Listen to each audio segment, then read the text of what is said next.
morning. When I think about our church, I often think about how, for us, food is a manifestation of love. I think about community suppers, the first thing that I knew about this church, and part of why we started attending. I think about the numbers of people who provide meals when church members are sick or otherwise overwhelmed. I think about deacons carrying forward laden baskets for the Hope food shelf as we sing the doxology.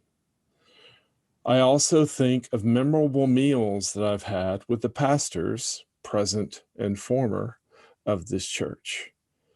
A welcome dinner for Pastor Elizabeth at Jim and Liz Robinson's house that ended with Elizabeth gleefully kneeling among a group of very muddy children for a photograph that perfectly reflects the wonderful spirit she is daily bringing to our community. I remember my first conversation with Pastor Andy over breakfast at Steve's Park Diner when we met to discuss his baptizing Christopher and Michael. We started with pragmatics, and we ended up with a deep discussion about theology.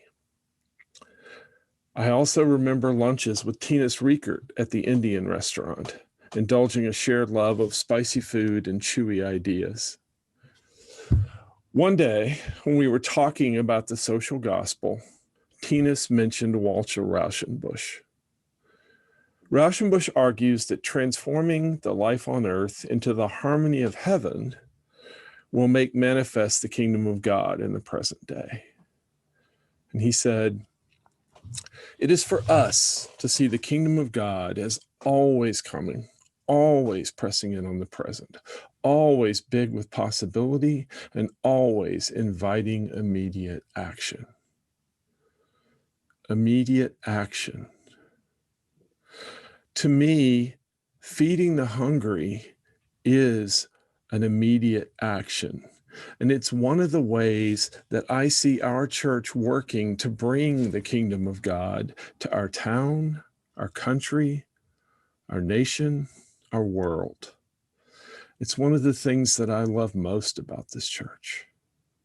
And my prayer for our church is that we can continue, driven by a real, humble, persistent awareness of Rauschenbusch's always, to respond to the invitations for immediate action popping up around us every day.